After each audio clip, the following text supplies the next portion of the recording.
Want to be exposed to fintech? Also want to collect safe, growing, totally passive dividends?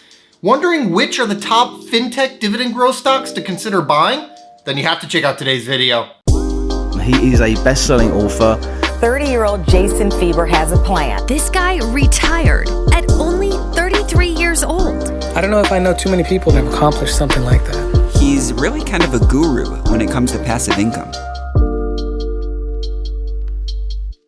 Before I get into today's content, please give us a big thumbs up if you find value in our videos. Helps us to get the word out and grow the channel, and I'd really appreciate it. Fintech or financial technology is huge, and it's growing. This is something that investors have to be a part of. But what if you want to have your cake and eat it too? What if you want to collect safe, growing, passive dividend income while you benefit from increasing profits and rising stock prices? Well, I have great news for you. There are some very high quality dividend growth stocks out there that are directly exposed to fintech. These are world-class companies, some of the very best businesses in the world, in fact. They're making a ton of money and killing the market in terms of performance, and they pay safe, growing, totally passive dividend income.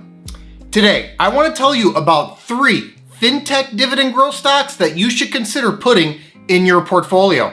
Ready? Let's dig in. The first fintech dividend growth stock to consider for your portfolio is Apple Inc., stock ticker AAPL. Apple is a global technology company, but they've also got fintech exposure. Ever heard of Apple Pay? Maybe you've used it yourself. Well, what do you think that is? That's fintech at its finest. Apple is such a well-run business that is so intelligent. They've got this installed base of hundreds of millions of phones, and Apple is monetizing that base in so many creative ways, including payments. Consumers can get hooked on the ease of paying with their phone. Whip your phone out and that's it. With touchless suddenly becoming all the rage, it's even more useful. This only serves to keep customers in the ecosystem and further bolsters Apple's own stranglehold on payments. Meanwhile, Apple pays a safe, growing dividend. The stock yields 0.7%. That's not a huge yield, no. But the company has increased its dividend for 10 consecutive years with a 5-year dividend growth rate of 9.7%. Plus, investing in Apple gives you an ownership slice of one of the biggest and best businesses on the planet. The fintech exposure is just icing on the cake. This stock doesn't look super cheap right now, but it almost never does. In my 10 plus years of investing experience, I've almost never seen this stock at a level I'd call cheap. Look, you get what you pay for. You don't get a diamond for the price of a cubic zirconia, and Apple is a diamond of a business. The price earnings ratio of 30 is on the high end of what I'd personally be willing to pay for shares, but a dip in this name should be looked at as a long-term opportunity. The second fintech dividend growth stock to consider is Mastercard Inc., stock ticker MA. Mastercard is a multinational financial services company. This is one of the biggest credit card businesses on the planet with well over 200 million cardholders. Physical money was starting to go the way of the dodo before the pandemic. Now, people don't want anything to do with the stuff. The adoption of digital payments is now accelerating, and that shouldn't be a surprise. Paying digitally is easier, safer, and faster than paying with cash. It's also more rewarding, literally and figuratively, as customers earn points and rewards on credit card spending that isn't possible with cash payments. Customers earn points and investors earn growing dividends.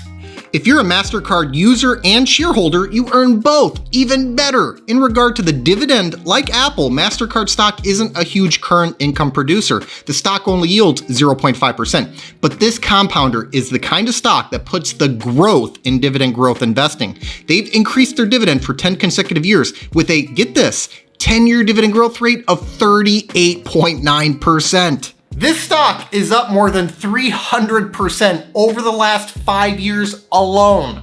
And there could be plenty more where that came from. If you want market-beating, long-term returns, fintech is an area you almost have to be invested in.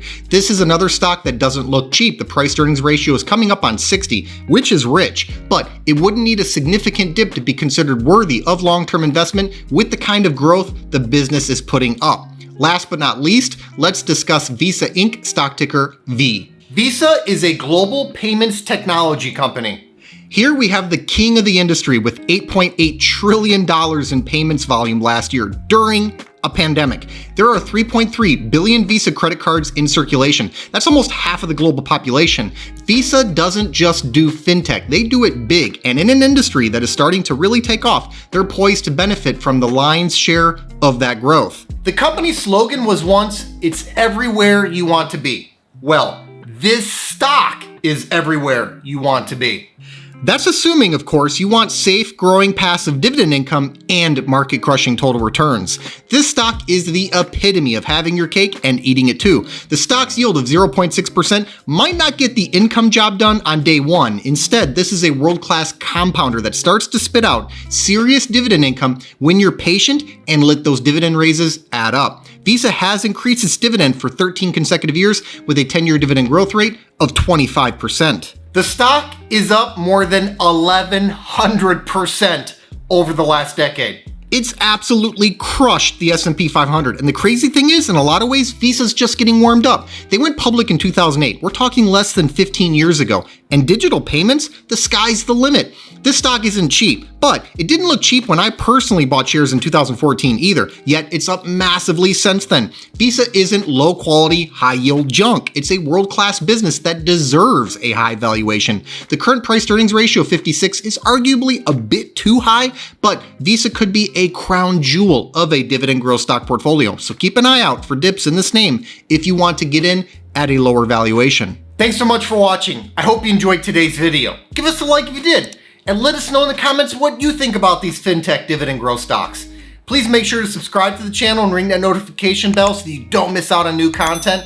Also take a look at the description box below for some important links, including a link to my personal stock portfolio. This six-figure portfolio, which I call the Fire Fund, generates enough passive dividend income for me to live off of. It allowed me to retire in my early 30s. I've made my portfolio entirely accessible over a Patreon, and I also post alerts there whenever I buy or sell a stock. I put my money where my mouth is, and I'm often invested in the same high-quality dividend growth stocks that I make videos on. Over the years, I've heard from thousands of investors who have been profiting from many of the same exact stocks that I own. So if you think this is something that you could benefit from as well, check the link in the description to see my portfolio and start getting my buy and sell alerts. I'll see you next time.